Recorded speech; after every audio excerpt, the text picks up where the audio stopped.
Барыбызды кааласак да, каалабасак да эмгекке үндөгөн жаңы таңдын атышы кутмандуу болсун деп сүйүктүү көрөрмандарыбыздын ар бирине саламыбызды узатып, УТРК Баткен телеканалы Таңкы Баткен көрсөтүүсү өз ишин баштайт.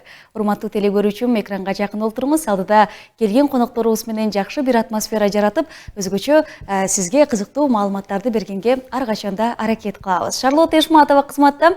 Анда эмесе келиңиз, телефонду колго алыңыз, келген конокторубузга суроо талабыңыз, же болбосо бүгүнкү күндүн эсебинен жакшылык белгилеген жакындарыңыз болсо, анда анын баарын экран түндү жазылган WhatsApp номерге кабыл алууга даярбыз. Анда эмесе бүгүн өзгөчө күн, өзгөчө дата деп айта алабыз, өзгөчө патриот, элин жери үчүн кызмат кылган чек арачылардын майрамы, өзгөчө чек ара кызматынын түзүлгөнүнө быйыл 25 жылдыгын белгилеп отурат. Дал ушул чек арачыларыбыз менен бүгүн биз маектешебиз, ырдатабыз, айтор майрамдык маанайын чогуу биргеликте көрөбүз, билебиз. Кутмандуу таңыңыздар менен кош келдиңер. Саламатсызбы. Подполковник Өмүрбек Сыртбаев жана ошондой эле прапорщик Акмөөр Ашимова, лейтенант Каныбек Керимбеков, улук прапорщик Каныбек Абдувалиев, катардагы жоокер Бакытбек Турсунбековдор бүгүн биздин студиябызда мейманда. Кандайсыздар? Жакшыбы майрамдык маанай? Жакшы, Кудай буйруса. Сиздердин толкундооңуздар мен жака көздөй өтүп атат окшойт. Бираз азыр дагы түз эфир болуп атканда байланыштуу бираз толкунданып атабыз. Биринчиден саламдаша кетейин. Саламатсыздарбы, урматтуу кыргыз элим. Кутман таңыңыздар менен бүгүн дагы 28 май Кыргыз Республикасынын Улуттук коопсуздук мамлекеттик комитетинин чек ара кызматынын 25 жылдык майрамдоодо турабыз. Анда саламдашууга аскер кызматкерлерибизге берсек. Кутмандуу таңыңыздар менен урматтуу кыргыз элим, саламатсыздарбы баткендик туугандарыбыз, сиздердин баарыңыздарга таңкы жакшы маанай каалайбыз. Биз менен биргеликте жакшы маанайда өткөрүңүздөр. Эң башкысы маанай жакшы. Бүгүн биздин студиябызда Лейлек районунун 20-21 аскер бөлүгүнүн кызматкерлери мейманда болмокчу. Өзүңүз байкагандай гитаралары менен келген, маанайы жакшы болуп келишкен. Бүгүнкү күндү дагы өзгөчө белгилейбиз деп турат. Булардын баарын биз өздөрүнүн ооздорунан укканга даярбыз. Ага чейин албетте гитара бар экен, ырдатпайлыкпы? Кандай дейсиңер? Эртең менен элдин маанайын көтөрүү үчүн жоокерлердин ырын уккан өзүнчө башкача го. Келиңиз. Сынып Бешекеевдин офицер деген ыры бар. Ошону деп. Сонун болот. Кеттик анда эмесе. Кабыл алып койгула. Ии деп туралы биз. Сезип дайым жүрөгүн ыйыктыгың экендин. Ишенебиз, шегибиз жок. Бекитпеген мекендин. Погон кийген ар бир кыргыз офицери силерге ата журттун сакчысы деп дайым тазим этебиз. Офицерлер, офицерлер, мекенимдин сакчысы. Офицерлер, офицерлер, тынчтык күндүн бактысы. Силерсиңер, силерсиңер, бейпилдиктен ачкычы. Ден соолукта жүргүлөчү, өмүр болсун башкысы. Ден соолукта жүргүлөчү, өмүр болсун башкысы. Көкүрөктө орден медаль, элдигиңдин белгиси. Көзүңдө от, жалын жүрөк, сенин дайым эзгиши. Өмүрүңөр өрнөк болсун урпактарга эртеңки.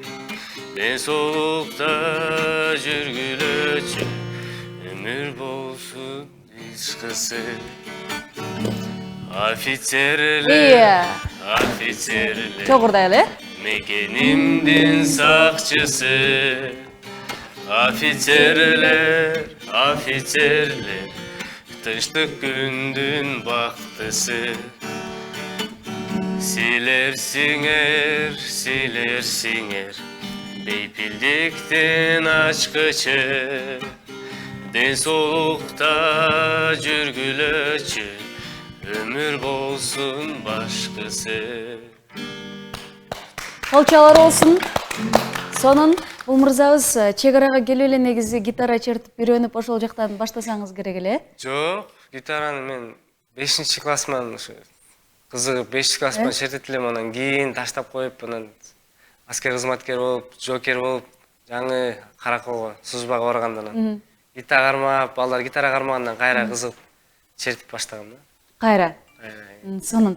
Келиңиздер, эми мындай суроо узаткым келип атат. Ортого таштайын, каалоочулар алып жооп бериңиздер. Деги эле кантип, кандайча келип калдыңыздар, каяктан келдиңиздер, өзүңүздөр жөнүндө кененирээк айтып бериңиздерчи. Мен айта кетсем, мен подполковник Сыдыков Өмүрбек Сыртбаевич, Ысык Көл областына караштуу Ак Суу районунун Энчилеш айылында көрөлгөм. Азыркы күндө ушу 20-21 аскер бөлүгүндө командирдин тарбия иштери боюнча орун басары болуп кызмат өтөйм. Кызмат өтөгөнүмө 22 жыл болуп атат. 22 жылдан бери ушул тармакта жүрөсүз. 22 жылдан бери ушул тармакта жүрөбүз. Эми чек арачы болуу бул ар бир мындайча айтканда жарандын сыймыгы болсо керек. Бул кесип сыймыктуу, ардактуу десек жаңылышпайбыз. Негизи кыялданчу элеңиз кичинекей кезиңизде мен чек арачы болом, мекенди, эл жерди коргойм деп. Мен кичинекей чагымда бул форма кийип жүргөн же болбосо эми мен дагы айылда чоңойгом. Айылдан аскер кызматкери кызматын өтөп келиптир дегенде атайын барып, кичинекей болсом дагы атайын барып көрөт элем. Ушул формасын көрөйүн. Андан кийин ушул кыялданчымын. Ушу чоңойгондо ата мекенди коргоого салымым болсо экен деп. Анан буга менин эн атам да түрткү болду. Анткени окууну бүтүп атканда, эн атам 11 классы бүтүп атканда, эн атам каяка тапшырасың деди. Анан мен ушу 11 класста билгем, ушу военкомат тарабынан жеткизип бизге ар бир школдорго ушундай аскер училищеси бар ушу Бишкекте. Бизде өзүбүздө чек арачыларды чыгарат деп. Анан ошонун негизинде эн атамдын түрткүсү менен келип тапшырдым. Ушул эн атама ыраазычылыгымды билдирем да, ошо кесиптин ээси болуп калганыма. Сонун. Келиңиз. Сиз менен улантсак. Мен өзү Лейлек районунан болом. Абдувалиев Кубанычбек Жетимишбаевич. Мен ушул кызмат аркылап жүргөнүмө азыр 20 жылдын жүзү болуп калды. 20 жылдан бери ушул тармакта көптөгөн жакшы ийгиликтерге жеттик. Ар кандай окуялар өткөрдүк дегендей.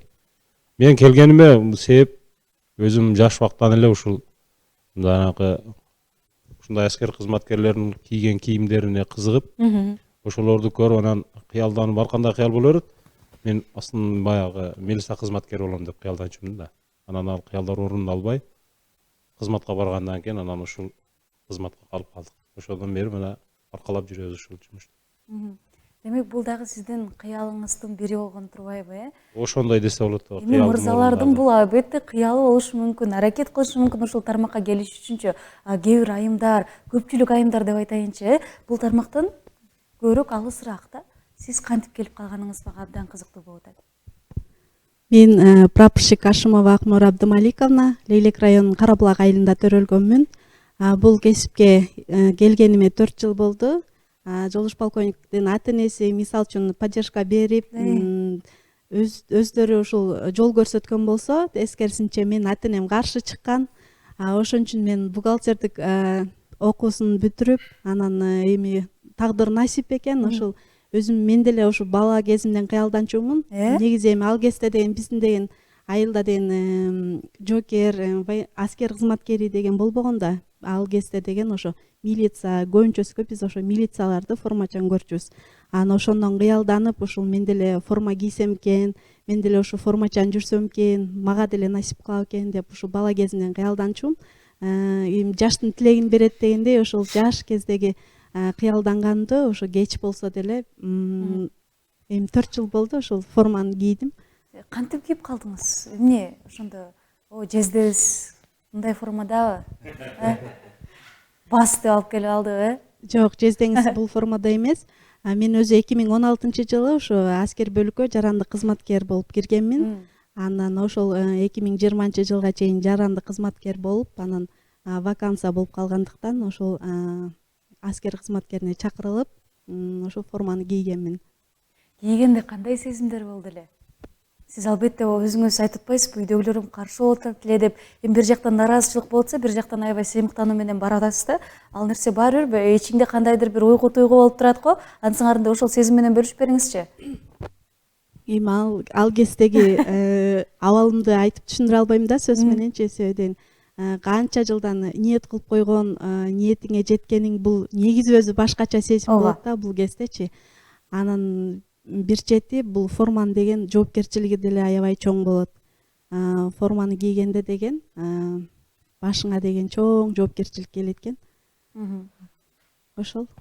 Сонун эң башкысы азыркы учурда 4 жыл аралыгында сыймыктанып, элди, өзгөчө тууган туушкандарды наразы кылып эле иштеп атасызбы? Албетте. Сонунан да айымдардын мына ушундай патриот болгону кандай сонун, Айымдар чек ара кайтарып атса, ошол тармакта иштеп атса, эмгек жаратып атса, бул албетте биз үчүн дагы сыймык деп айта алабыз. Келиңиз. Саламатсыздарбы? Мен катардагы Жокер Бактыбек уулу. Мен Жалал Абад областынын Токтогул районунан чакыртылып келгенмин. Учурда жокермен. Жокер бул аскер кызматкер болуш сыймык деп элестейм. Өз каалообуз менен келип, азыр мөөнөттө кызмат өтөп жатабыз. Канча убакыт? 8 айдын жүзү болду. Учурда эми кызматыбызды өтөп бүтүп, кайра ушул тармакка киребиз деген оюбуз бар. Буюрсам, 8 айдын ичинде чоңдор эчтеке кылбай элеби, тийишпей элеби сизге? Жаңы келди деп ары бери түрткүлөп калчу андай болгон жокпу? Ачыгын айтып бериңиз, айтып салыңыз. Андай нерсе болгон жок. Баары ойлошот армияда ушундай деп. Бирок андай эмес. Азыр шарттар өтө жакшы. Кызматты кылыш керек. Эли жерибизди коргошубуз. Сиз жакшылап бурап алып келген окшойт, айтпайсың, унчукпайсың, мактайсың деп. Албетте тамаша, келиңиз. Микрофонуңуз бар. Арбаңыздар. Мен өзүм Нарын областынын Төрөлүп Бишкек шаарында чоңоюп калгам. Лейтенант Керимбеков Каныбек. Анан бул жакта кызмат өтүп атам дебейсизби? Элек районуна 2015-тен бери бияктамын. 2015-тен 2018-ге чейин Элек районунда андай окууга тапшырып, окуудан кийин кайра 2022-жылы келдим. Бул кесипти тандагандын себеби меники элдикине окшош эмес да, мындай. Кесипти тандадым, аябай көп тандадым. Анан башка кесиптерден тышкаркы кесиптер, мисалы үчүн бухгалтер болсоң акча эсептейт, акча менен иштейт, сварщик болсоң ал сварка кылып көп акча табат, аябай мындай керектүү профессия, востребованный деп коет го, ошондой профессия. А бизде аскер кызматкер эң негизги чек арачы болуш, бул мындай андан ойлоно албайт да адамчы, мында акча көп, мында мындай бар, бул муну кылат деп ойлойт. Барыптуу кесип да. Мен солдат болсом дагы, сержант болсом дагы, офицер болсом дагы, туугандарым арасына конокко башка бир жерге барсам дагы төргө отургузуп, бул аскер кызматы чек арачы деп. Чек арачы деп барктап турушат. Барктуу кесипкен деп ушуну тандагам. Анан мага мынтип жерде отуруп, анан мындай андай керек эмес эле. Мен өзүм солдатта болгом, сержантта болгом, анан жыйынтыгында офицер болуп, офицер болуш чечип, буюрса офицер болуп отурам азыр. Сонун. Төрдө отуруш үчүн туугандардын алдында сыймыктуу болуш үчүн эле ушул кесипти тандалып турсуңар да. Түшүндүк биз сизди. Мындай болот да, эркек адамга ошол нерсе дух берет да, например, ошол нерсе туугандарыңыз азыр көрүп атса болду, эми төрдөн түшпөйсүз эми. Бир адамдын, эркек адамдын башка адамдардын көз карашы менен өзүн баалап да билиш керек да, мисалы үчүн башка бааланыш керек да адамчы. Ошол себептен ушул кесип эң ыңгайлуу кесип деп өзүм эсептеп. Мырзалар үчүн өзгөчө албетте сыймыктуу болсо керек, баягы өзүнчө монтип төштү кагып туруп кенен кесирим мен жоокермин, мен аскер кызматкеримин деп айта алсаңыздар керек. Эң сонун Лейлекте 2 жыл болдум деп калдыңызбы? 2 жылдан бери тамдадым деп жакшы эле көнүп калыптыр, акценттери, тилдери бурулуп элечи. Нарында антип айтпочу эле да. 5 жыл болуптур да, Лейлекте. 5 жыл. 5 жыл болуптур. 5 жыл. Жакшы. Сагынасызбы? Сагынбайм, мен тияка барсам, каяктан болсо баткенем деп. Э? Баткен жакшыраак билем да. Сонун. Сонун. Деги эле жумушуңарда сыймыктуу, ары жоопкерчиликтүү, түйшүктүү өтө оор да. Силер каалаган учурда, каалабаган учурда деле ар кандай бир чыр чатактар чыгып кетиши мүмкүн. Бул нерсени моюнга алыш керек албетте. Ар нерсеге даяр болушуңар керек. Жоопкерчилиги анан сыймыгы тууралуу айтып бербейсиздерби? Дал ушул сиздердин кызматыңызда. Бул жоопкерчилик боюнча айта турган болсок, ар бир кесип негизи жоопкерчиликтүү. Бирок жогоруда мырза айтып калды го, бул кесип өтө чоң жоопкерчиликти талап кылат болсо керек. Жоопкерчиликти өтө көп талап кылат. Анткени биз кыргыз элинин, кыргыз жеринин мамлекеттик чек арасын кайтарабыз. Бул өзү эле айтып турат, жоопкерчилик өтө чоң деп. Бул жоопкерчиликтүү дагы, анан сыймыктуу дагы. Бул мамлекет негизи чек арадан башталат. Биякта кызмат өтөш сыймыктуу жана жоопкерчиликтүү деп эсептейм. Келиңиз. Мен кошуп кетсем болот. Албетте. Бул мисалы үчүн жоопкерчилик ар кандай болот да, эметсек. Мисал алсак. Жоопкерчилик бир нерсени алып коюп жоопкерчилик болот. Бир нерсени бериш керек, ага да жоопкерчилик болот. Бизде жоопкерчилик ар бир аскер кызматкер ошо мамлекет чек ара сызында турган мамлекеттик чек ара тилкесинде кызматын өтөп турган учурда ар бир көз карашы, кыймыл аракети чектеш мамлекеттин жарандары менен, чектеш мамлекет чек арачылар менен сүйлөшүп, аларга мамиле куруп, же болбосо көз карашы менен болсо да ошол көп нерсени өзгөртүп салышы мүмкүн. Бизде жоопкерчиликке аябай маани чоң. Анан менин кылган аракетимен, иш аракетимен башка адамдар да жапа чегип калышы мүмкүн. Ошондуктан аябай кылдын учунда жүрөбүз. Ошон үчүн аябай ойлонуп, баарыбыз кеңешип, кеңешпейинче биз эчтеке чечпейбиз. Кеңешип гана ошо жоопкерчиликти баарыбызга таратып, аябай чоң деп эсептейм да. Сыймыгы болсо, менин өзүм жеке сыймыгым мындай да. Сиз айтып атпайсызбы? Эр жигит, эркек деп. Ал үй бүлөсүндө тынчтык сакташ керек, үй бүлөсүндө бекемдик сакташ керек, үй бүлөсүн коргош керек, калкалаш керек. Мен биякта үй бүлөмдү дагы, бала чакамды, ата энемди дагы, анан мамлекеттин бүтүндүгүн, коопсуздугун сактап турам деп сыймыктанам. Ошого салымым бар деп сыймыктанам. Сонун сүйлөгөнгө эбе даярдангансызбы же бул жигитибиз кыйын сүйлөйбүз, Ораторлук чеберчилиги алкоорчулук калат окшойбуз, аз дагы бир жолу айтсаңыз, Сонун, келиңиз. Албетте азыр жоопкерчиликти бул жактар айтып өтүп кетти. Эми сыймыгы бул туурасында сыймыгы өтө чоң бул кызматтын сыймыгы. Неге дегенде ар бир кылган кызматтын, кылып аткан кызматыбыздын же кеземетте турган учурда биздин артыбызда канчалаган үй бүлө, канчалаган кишилер, адамдар, жарандарыбыз тынч жана татуу жашап атат. Ошо биздин аркабыздын кызматыбыздын артынан ар кандай маарекелер өтүп атат, мамлекетибизде жакшы иш чаралар жүрүп атат. Сыймык деп мен ошону белгилейм. Сонун, буюрса келечекте сыймыктуу өзү баягы айтып атпайбы биздин жоокерибиз дагы эң өзүм каалагандай, кыялдангандай бир чоң кызматтарга, ушул жааттын чоң кызматына жетем деп жаштын тилегин берет. Эми эле 8 ай болуптур келгениңиз кеске. Сыймыгын деле, түйшүгүн деле али айтып бергенге буюрса жетишесиз деп биз айта алабыз. Келиңиздер урматтуу көрүүчүлөр, УТРК Баткен телеканалы чек арачылар бүгүн биздин студиябызда майрамдык маанайда олтурушкан чагында сиз дагы СМС каттарды узатсаңыз кабыл алууга даярбыз. Азыр биз ырчы жигитибизден жакшы бир ыр суранбасак болбойт ушул жерде. Гитараңызды колго алып, кайсыларды аткарып бересиз? Кошулуп ырдаганга деле биз билген делерлер болсо жакшы болот негизи. Ошо силер билген ар бир жаштын, ар бир коомдун ыры бар да, например. Эме алсак, багыттуу мындай алсак, ар бир коомдун ыры бар. Мисалы үчүн жанагы менин өзүмө жараша өзүм ырым бар. Жашыңыз канча да, ошо кызык болот. Аябай. Тең курактуулар эле экенбиз, анда буларды бөлүп коелук, Анан аскер кызматкери десе сүйөрүн ырдабайт эмес. Биз да сүйгөн ырдайбыз. Биз Ооба. да сүйгөнбүз дегендей.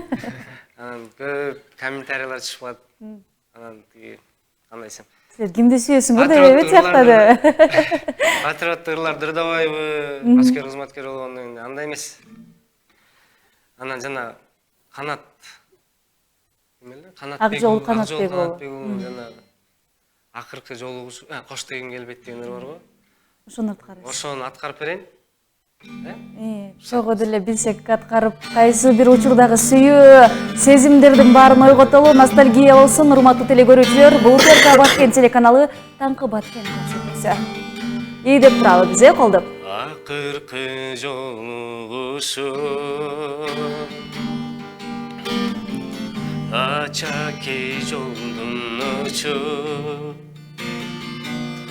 Кош дедиң шыбырап, кош дедиң шыбырап, кой бербей колдун учу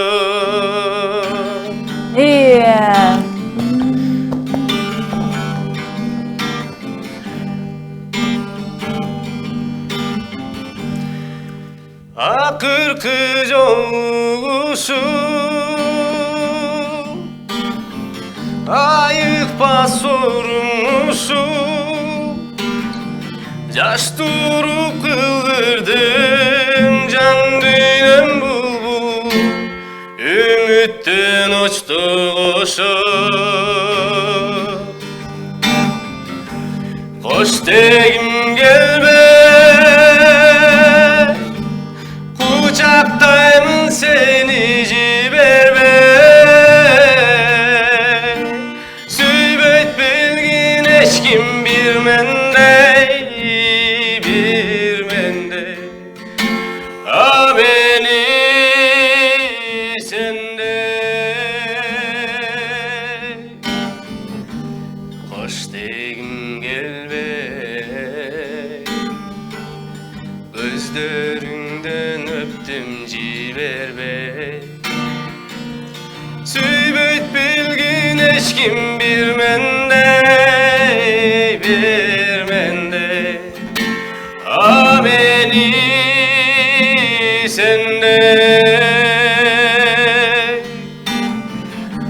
а бирок токто деген үнүң угулуп жүрөккө түчүдөй сурулуп сен жүгүрдүң мага буруп кош дегим келбей белден кыса кармайм жибербей сүйбөйт билгин эчким бир мендей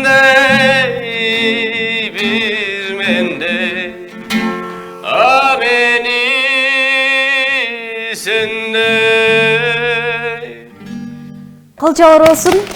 Өмүрбек мырза ойго батып кетти, анан баягы күндөрүн эстеген бойдон кол чапкандын элесинен чыгарып.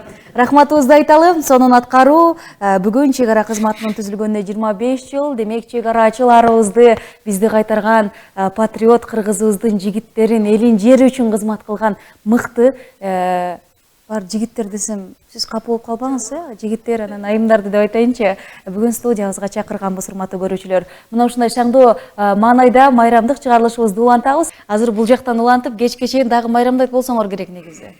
Өзүбүздүн дагы мероприятияларыбыз бар. Бүгүнкү күндү турлай. Бүгүнкү күнгө дагы өзүбүздүн дагы салтанаттуу иш-чараларыбыз бар. Аскер бөлүктөрдө өткөзүлүп атат. Чек ара заставаларда өткөзүлүп атат. Мына иш-чаралар өткөзүлөт. Атайын бүгүнкү күнгө. Бүгүнкү күнгө. Сонун. Азыр жогоруда биздин жоокерибиз эфирден сырткары айтты да, кызыктуу учурлардан сурабайсызбы, азыр мен унутуп калам деп атпайбы? Унутуп калганча дароо сурайлы, кызыктуу окуяларды дал ушул жоокерден баштайлы. Эми негизи сиздерди биз баягы экран артындагы көрөрмандарыбыз да аябай олуттуу, орусча айтканда серьезный кишилер деп ойлойт го. Бирок кандай эмес, буларда деле жүрөк бар, буларда деле мээрим бар, көлчө жеринде күлүп, шайыр эле жүрөт болуш керек. Эми жакшы күндөрдү, жакшы кызыктуу учурларды эстейлик. Эң кызыктуусу бул эсте каларлык күлкүлүү жери биз постко күчөтүүгө барып калдык. Анан ал жакта бизге бирге кызмат кылган балчаным силерге бүгүн аш басып берем деп калды. Анан баардыгын даярдап, союзун арчып, куруштуруп, анан кийин күрүчтү жууп келип салып күтүп отурабыз. Баягы бышпайт. Анан көрсө ачып көрүп жесек, ал көрсө күрүч эмес эле предловканы салып коюп турбуз биз. Ошол күнү ошентип биз предловка плов жегенбиз. Окшошту? Кичине? Жакшы болду. Ошону аябай эсинен чыгып калбайын деген турбайсызбы анда, Эсте каларлык ушул нерселер болду. Негизи көп болуп болуш керек андай учурлар, Келиңиз эже, сизден сурабайлыбы? Энди мен курсант кесте. Микрофон. Курсант кесте. 11 бүтүп эле барып жирный болуп атат, жирный пароти деген эмелер бар. А мен жирный пароти болуп турам. Биякта внимание турат, телефондон чалып жирный пароти чакырып. Внимание, ко мне бегом десе, ана тиги мени карап коет. Улбай калып, не дейсиз? Ко мне бегом десе. Мен карап, негом деп атпайбы? Ана тиги жирный паротиянын жини келип кетти окшойт. Бегом деп окшойт десем, барып келдим. Кел бол. Негом деген каякта? Ошо бойдон биз кушташ негом болуп кеткен. Негом. Сон сиздерде деле болсо керек. Жокпу, 20 жыл аралыгында кантип болбой калат? Азыр эстей албай атам туурусун. Туурусун айттыңызбы, сиздечи? Азыр негизи түз эфирге чыкпаганбы, аябай толкунданып атабыз. Анан Дагы элеби? толкунданып атканда ушу баягы ойго келбей калат экен да. Үйгө барганда анан Шарлотто сураганда ошону айтып кое бериптирмин деп арманым болуп калат. Сонун. Мен нарынамын дедим. Бишкекке барып отпускада когда жүрүп таксиге отуруп калдым. Таксиге отуруп калган, сүйлөшүп кетип атасың.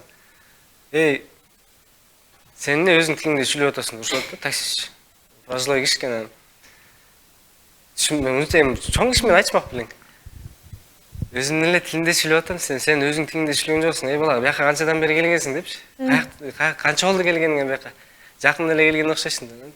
Чөтө кичине мен ойлонуп кеттим да, мен бирөө менен амаштым. Анан аба каяктан болосуз дедим сразу. Аша каяктан болосуз? Лейликтен. Мен нарынан болом, лейликти иштейм десем, укам кечирип кой. Мен сен лейликтен го деп ойлоп атпаймынбы? Лейликтен келе ал өзүнчө кыйын болуп сүйлөп атат деп ошентип ойлогон окшойт да. Көрүп калса салам. Көрүп калса салам жана таксист байке. Биз жок дегенде жакшы сүйлөтө коюңузчу байкуштарды жөн эле. Сонун. Келиңиздер, эми ушул жерде эжекебиз аябай ырдап берем, апалар үчүн деп атат. Сиздин дагы бир талантыңызды ачат окшойбуз түз эфирден. Ушул эми ар бир аял заты ушул апалардын эмеси менен келебиз бул жарык дүйнөгөчү. Анан ошо апаларга арнап ыр аткарып берейин. Учурда өзүңүз деле апа болсоңуз керек. Албетте. Канча балаңыз бар? 2 балам бар. 2 балаңыз учурда көрүп аткан болсо саламыбызды узатып, программабызды улантып, сиздин апакем деп атагандарыңызды бизди экран артында көрүп аткан жалпы апалар үчүн сунуп коелу, кабыл алып коелу. Биз колдоп туралык, ошол урдасак деле болот. Апакай жылуу колуңду табына жылынайынчы, алдыңа жатыбың алап, апа ал дейле уругайынчы, ал дейле уругайынчы, мамыктай жылуу койнуңдан меримге бөлөнөйүнчү, мезгилди артка кайрычы, апа мен кайра төрөлөйүнчү, катамды оңдоп алышка, апа мен кайра жаралайынчы, эртеңин билбей эмне болду ойлонбоюнчу, адамдар мени ыйлатса, апа ал дейле сороноюнчу, ал дейле сороноюнчу, мамыктай жумшак колуңда меримге бөлөнөйүнчү, мезгилди артка кайрычы, апа мен кайра төрөлөйүнчү. катамды оңдоп алышкай мен кайра жаралайынчы өмүрдө болуп өткөнгө өкүнүп карабайынчы катамды оңдоп алышка апа мен кайра жаралайынчы мен кайра жаралайынчы мамыктай жумшак койнуңдан меримге бөлөнөйүнчү мезгилди артка кайрычы апа мен кайра төрөлөйүнчү катамды оңдоп алышкай мен кайра жаралайынчы. Колчалар болсун. Сонун негизи эле сиз жумушта ошо 20-22 аскер бөлүгүндө жүргөнүңүздө эле 20-21 аскер бөлүгүндө жүргөндө деле ушинтип ырдап жүрөсүзбү? Аркы кабинеттен берки кабинетти көздөй, апа деп коюп эле. Албетте бизде дагы майрамдык иш-чаралар болот. Ай сайын деген жоокерлердин туулган күнү деген иш-чараларды өткөрөбүз. Биз ошол аялдар кеңеши менен биргеликте жоокерлер үчүн атайын ошо үйдүн даамдарынан унутуп кетишпесин деп ошо үйдүн тамактарын жасап, майрамдык дастаркон жасап, ошол жерде биз деле жоокерлер менен биргеликте жакшы маанай тартуулап, ырдап, бийлеп өткөрөбүз. Сонун, демек сиздер үчүн да катайын шарттар түзүлгөн турбайбы, келиңиздер эми мамлекет тарабынан кандай эми көрүп атабыз, аябагандай жакшы колдоолор болуп атат. Өзүңүздөрдүн оозуңуздар менен уккум келип атат, кандай шарттар, кандай колдоолор болуп атканын. Бүгүнкү күндө айта кетчү нерсе, белгилей кетчү нерсе, мамлекет тарабынан аябай чоң иш-чаралар жүргүзүлүп атат. Мына азыр мисалга айта кетсек, аскер кызматкерлерине жашоо шартына аскер бөлүктөрлөрдө үйлөр салынып атат. Андан тышкары чек ара заставалар кошумча жаңы заманбап түрдө салынып атат. Андан тышкары көп объектилер курулуу иштери жүргүзүлүп атат. Мына азыр өзүңүздөр да билесиздер, айлык маяна боюнча дагы аскер кызматкерлерине өтө көтөрүүлөр чоң болду. Азыр айлык маянасы аскер кызматкерлердики мындайча айтканда өтө татыктуу. Андан тышкары чек ара кызматында жаңы жабдуулар болуп атат. Мындайча айтканда камералар менен мамлекеттик чек араларга коюлуп атат. Андан тышкары аскер бөлүктөргө коюлуп атат, чек ара заставаларга коюлуп атат. Бул дагы бир чек ара заставанын же болбосо аскер бөлүктүн коопсуздугу да. Андан тышкары дагы көп иш-чаралар жүргүзүлүп атат. Мына байланыш каражаттарында баягы бизде айтып коет, нет связи, нет управления деп. Азыр мына байланыш каражаттары дагы бизде азыр түрү өтө көп. Бир байланыш каражатыбыз жок боло турган болсо, экинчиси бар, экинчиси жок боло турган болсо, үчүнчүсү жок болсо, төртүнчүсү. Ушундай жабдуулар мамлекет тарабынан өтө жакшы камсыздалып атат. Анан жоокерлердикинде айта кетчү нерсе, жоокерлердин дагы мына чен азыгы боюнча. Чен азыгы күнүгө мына биз менен кошо жоокер отурат, күнүгө колбаса жейт, сок ичет, сыр. Телефонуна кармайбы? Жок, телефонго Мүмкүн эмес. мүмкүн эмес. Анан азыр ушундай шарттарды биз мамлекет тарабынан өтө жакшы түшүндүрүп атат. Эгерде мындай шарт жок болсо, кызмат кылуу дагы өтө кыйын. Оор болот, Оор болот. Мисалы, чек ара заставаларда 6 саат, 7 саат мамлекеттик чек арада куралын көтөрүп кызмат өтөйт. Эгерде шарт жакшы боло турган болсо, келип жаткан жери жылуу, баягы бардык шарттар түзүлгөн болсо дагы, бул жоокерлердин дагы, аскер кызматкерлердин дагы мындай моралдык, психологик жактан дагы мындай көтөрүңкү болот да. Мындай бир аз болсо дагы ушул дагы таасирин тийгизет. Азыркы күндө чек ара кызматында шарт абдан жакшы. Бардык нерселер заманбап жагынан салынып атат. Заманбап жагынан камсыздалып атат. Сонун. Деги эле сиз айтып атпайсызбы, 22 жыл мурда келгем депчи, сиз келгенде кандай болчу эле? Эми айта кетчү нерсе, биз келген убакта мен 2002 жылы келгем. Ошол маал менен азыркы маалды салыштырып болбойт. Мындайча айтканда асман менен жердей. Азыркы маал өтө мындай айтканда бардык жагы менен камсыздалган.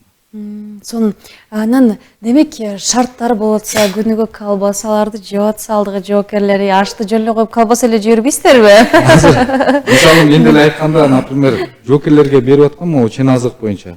Азыр айтып өттүм го, колбаса, сыр берилет, сок берилет. Мына мен деле келинчегим дагы аял аскер кызматкери. Алып келип алган турасызбы жеңени деле? Анан бизде деле, например, бир жумада бир жолу колбаса жейбиз. Сөздүн ачыгы. А мына жоокерлер биздин баягы ушундай камсыздоонун негизинде иш-чаралар камсыздоо болот. Жоокерлер Өтө жакшы нерсе. сонун турбайбы силерге шарттар анда, Демек, азыркы учурда жоокер болом дегендердин дагы саны арбын болсо керек. Албетте бул шартыга карап эмес, баягы кызыгуу, келем дегендер көп байкашыңарчы?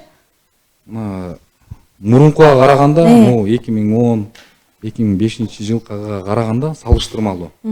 Бүгүнкү күндө эми башка күч түзүмдөрдүкүн билбейм. Бирок чек ара кызматына келем дегендер өтө көп. Контракт менен да келебиз, кызмат өтөйбүз дегендер өтө көп. Андан тышкары мөөнөттүү кызмат өтөөгө да келем дегендер өтө көп. Булар боюнча биз дагы ар бир школдордо патриоттук сезимин, окуучулардын патриоттук сезимин көтөрүү максатында иш-чаралар да жүргүзөбүз. Азыркы маалда, мындайча айтканда, кызматка келген деген жаштар өтө көп. Жаштар эми биздин келечегибиз. Ооба. Албетте көбөйө берсин, Жаштар мекенин коргойм деп атса, эл жер үчүн кызмат кылам деп атса, эмнеге болбосун. Дал ушул жаштарга кандай кеңеш айта алат элеңиз? Мисалы азыр көрүп отургандар болсо, көпчүлүк мырзалардын бул кыялы да, сиздер айткандай, көпчүлүгү буйра бербейт бул тармакта кетип, бул тармактан өсүп кетүү дагычы. Аларга кандай кеңеш айта алат элеңер? Балким силердин сөзүңөрдөн кийин ал адамда кадимкидей жүрөгүндө эмнедир пайда болуп, кандайдыр бир патриоттук сезим күч болуп, ушул тармакка кетип, сиздин сөзүңүз кандайдыр бир дары болуп калат чыгар ага. Ушул жөнүндө. 22 жылдык тажрыйбасы бар киши муну жөн эле айтат болсо керек. Айта кетчү нерсе, муну азырда айтып кетпедимби? Жаштар биздин келечегибиз деп. Жаштарга айтат элем, бул ар бир атуулдун ата мекенди коргоо милдети. 1,5 жыл служба кылып, 1 жыл служба кылат мына мөөнөттүү аскер кызматкерлери. Андан кийин контрактка калып, келишимдин негизинде кызмат өтөсө да болот. Калбай калса деле болот негизи. Калбай мөөнөттүү аскер кызматкери бүткөндөн кийин кетип калса да болот. Бирок азыркы маалда айтып атпаймынбы? Мөөнөттүү аскер кызматкерлери өзүнүн кызматын өтөп бүткөндөн кийин бул контракт келишим түрүндө калабыз деген жоокерлер өтө көп. Азыр бизде дагы ушул боюнча да иш-чаралар жүргүзүп атат деп жана да айттым. Андан тышкары баягы ушундай тизмет түзгөнбүз. Ошол боюнча дагы карап маектеш өткөрүп, дене тарбия даярдык жагынан да карап, мындайча айтканда, достойный балдарды кызматка алып атабыз. Азыркы бүгүндө келе тургандар өтө көп. Келиңиздер, кызмат өтөңүздөр. Бул Кыргызстандын бүтүндүгүн, кыргыз элинин тынчтыгын сактай турган бул бизбиз. Мындайча айтканда, кыргыз элинин жигиттери. Келип кызматыңыздарды өтөңүздөр. Андан кийин калып келишим негизинде кызмат өтөсөңөр болот. Бул боюнча дагы жаштардын патриоттук сезимин көтөрүүдө биз азыр айтып өттүм, иш-чаралар жүргүзүлүп атат. Андан тышкары бул ээн атадан да көп нерсе зависит этет да. Ээн атасы ушул ата мекен деген эмне? Ушулардын баарын көрсөтүп, үйрөтүп, ар дайым айтып тура турган болсо, ушу баланын дагы сүйүүсү ата мекенге болгон күчөйт деп айта алам да. Сөзсүз. Ушул жерде эми ар бириңиздерге суроону ушунан баштагым келип атат. Мекен сиз үчүн дейинчи. Жаштарга айтат экенсиздер. Сиздер үчүн эмне болду экен? Мекен сиздер үчүн? Мекен бул ар бир атол же жарандын туулуп өскөн жери бул. Ар бир кыргыздын. Кала берсе бир эле кыргыз эмес, ар бир жарандын да эми бул жашоочулардын. Биз ушул жерде мекенибизде биздин үй бүлөбүз, биздин артыбызда турган элибиз, ошондой эле жер суубуз өзүбүзгө белгиленип берилген аймак бул ата мекен. Ушул ата мекендин тынчтыгын коруш ар бир кыргыз жигитинин милдети деп билем. Келиңиз. Мекен бул мен үчүн киндик каным тамган жер, мен окуган мектеп, мен окуган университет, мен азыр кызмат өтүп жаткан менин аскер бөлүгүм, ошондой эле мына кымындай биздин Кыргызстаныбыз. Бул мен үчүн мекен. Бул мекен мен үчүн туулуп өскөн жерим. Ыйлабаңыз. Кетесиз Жалатка жакында. Кетирет. Барып келесиз бир айга. Ата бабам жашаган жер. Ушул мындайча айтканда буга чейин аталарыбыз башка чет мамлекетте 2 жылдап, 3 жылдап служба кылган. Биз өз элибизде, өз жерибизде мекен үчүн 1 жыл, 2 жыл кызмат кылып коюш бул аздык кылат деп ойлойм. Иштериңиз жакшылап кетип, келинчегиңизди алып келесиз да анан чогуу кызмат этесиңер экөөңөр. Эмне үчүн сонунда бул жаныңызда келинчегиңиз, бала чакаңыз деле бул патриоттуулукка үндөө, үгүттөө болуп саналат деп айта алам толук түрдө. Бар болуңуз, келиңиз. Мекен мен өзүм жеке өзүм оюмчу мен өзүм эсептейм. Мекен бул мен жан дүйнө да бул. Анткени ал жан дүйнөдө менин балам чакам бар. Ал жан дүйнөдө менин жакындарым бар. Бул мекен деген буюм катары карабаш керек да, чеги менен карабаш керек. Мекен бул биз үчүн чоң мейкиндик болуш керек. Мекен бул биздин чексиз баалуу, кымбат асыл болуш керек. Мекен үчүн ошо айтпайм жан дүйнөм деп. Жаныңды аябасаң, жаныңдагы жакындарың, мекендештериң ошол бакытта жашайт да. Өзүң кандай бакытты элестетсең мекен деп, ошол бакытта жашайт. Мен ушинтип эсептейм. Мына ушул бакытта жашаган ар бирибизге буйрусун деп айталым. Саламатсыздарбы? Ишиңиздерге ийгилик каалайбыз. Чек арачыларыбыз биздин сыймыгыбыз сыңар дейт.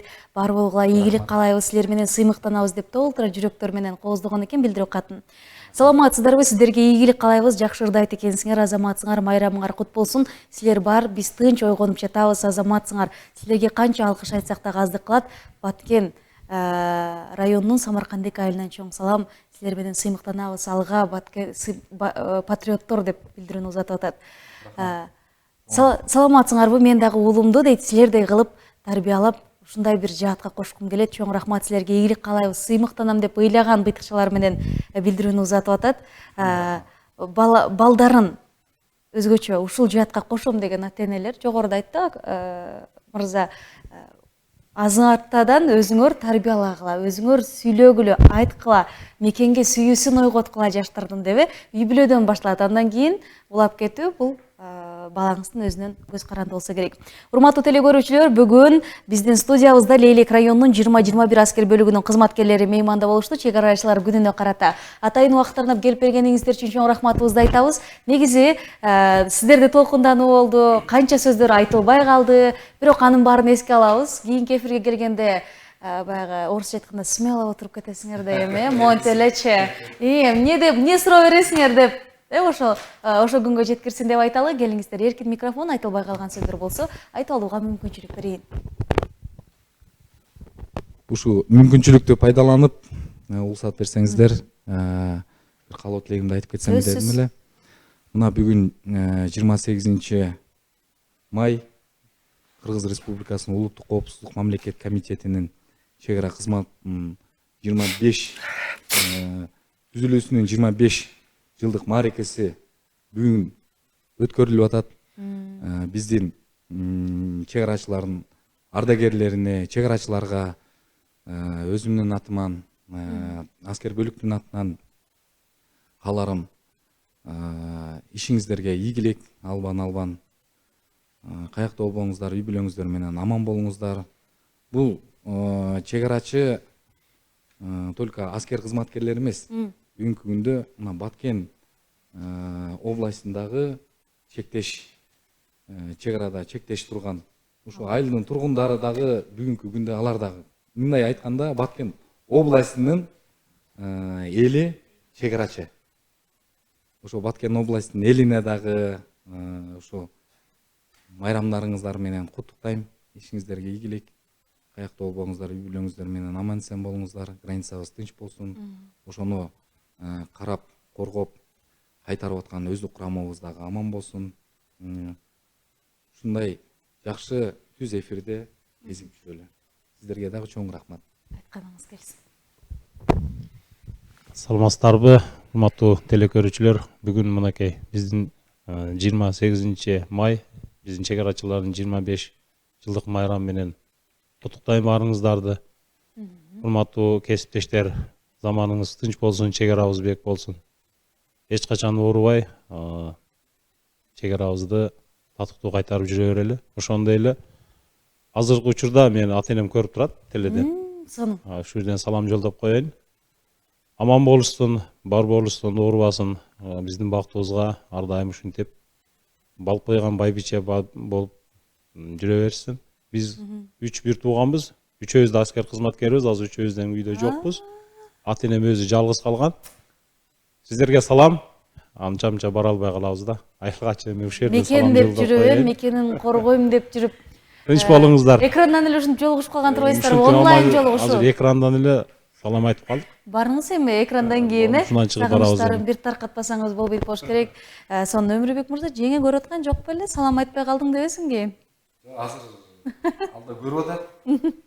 Микрофонду узатып коем. Бүгүн үйгө баргандан кийин жакшы Майрамдайсыңар. кошумча айта кетейин анда. Сиз өзүңүз дагы баягы айтып калдыңыз. Тиги мырза айтты го үй бүлөсүндө, сен эмне менен айтпай калдың дебесиң деп атпайбы? Биринчи баягы энем менен атама, бир туугандарыма ысык салам жолдойм. Андан кийин үй бүлөмө ысык салам. Бар болуңуздар, бай болуңуздар. Ушинтип жадырап жайнап, жакшы күндөрдө кызмат өтөп жүрө берели.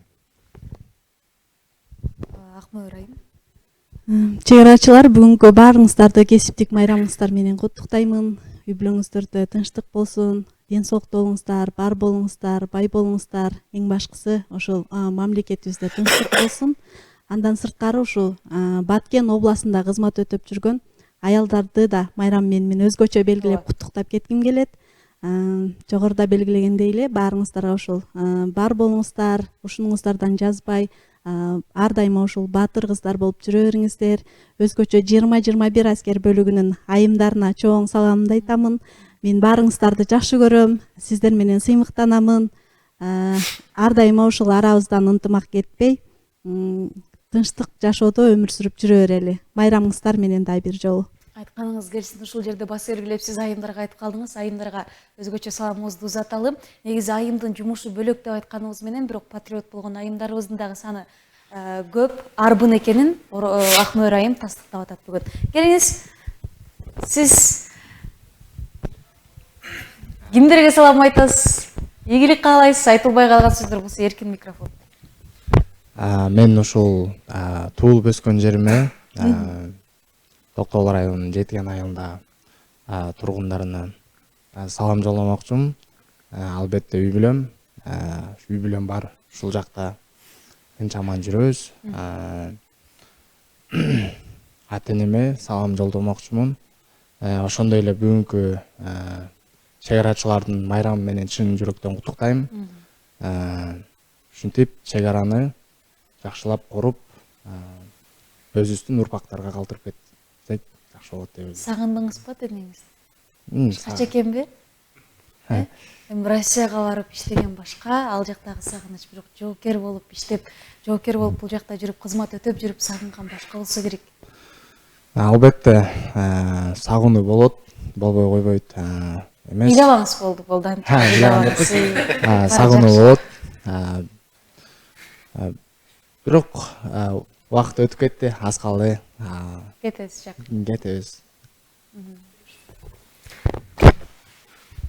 бүгүнкү чек арачылар күнү 28 май баардык чек арачыларды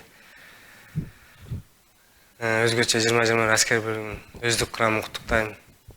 Мен дагы чек арачы болуп, ушу 28 майды чек арачы күнү экенин майрамдап, силердин катарыңарда болгон үчүн сыймыктанам. Силерге чоң рахмат. Игилик каалайбыз анда атайын убактарына лейликтен келип толкундануу менен эфирде жакшы маанай тартуулап бергениңиздер үчүн биз дагы жалпы УТРК Баткен телеканалынын жамааты ыраазычылык айтабыз жана ошондой эле бүгүнкү майрамыңыздар менен кызуу куттуктагыбыз келип атат. Жакшы өткөзүңүздөр деп айталы. Урматтуу телекөрүүчүлөр, бүгүн биздин студиябызда подполковник Өмүрбек Сыртбаев, прапорщик Акмөр Ашимова, лейтенант Каныбек Керимбеков жана ошондой эле улук прапорщик Кубанычбек Абдувалиев, катардагы жоокер Бакытбеков Турсунбек. Тура эле айтып атамбы?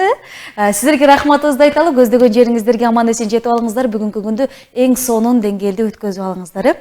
Негизи бир датаны, бир күндү гана силердин майрамыңар деп белгилебейбиз. Силердин бар экениңер үчүн жогоруда бир көрөрманыбыз жазыптыр. Биз тынч уктап атабыз деп. Андыктан силердин бар экениңер мына ушул көрөрмандарга, башкаларга дагы тынч уйку алып келип атат. Сыймыктанып дагы бир рет койсоңуздар болот деп айталы. Кыргызыбыздын патриот уулдарына, кыздарына ыраазычылыгыбызды айталы. Дал ушул 20-21 аскер бөлүгүнө биздин атыбыздан чоң саламыбызды жеткизип коюңуздар. Рахмат. Урматтуу телекөрүүчүлөр, бүгүнкү эфирибизди жыйынтыктайбыз. Эфирибиздин кайталоосун YouTube, Instagram, Facebook баракчаларыбыздан баш багып көрүүгө мүмкүнчүлүгүңүз бар. Ал жактан УТРК Баткенди издесеңиз, сиз менен дос болууга даптаярбыз. Шарлот Эшматова жолугушуу үчүн убактылуу коштошсун. Күнүңүз көңүлдүү улансын. УТРК Баткен телеканалынын ар бир эфирлери бир гана сиздер үчүн.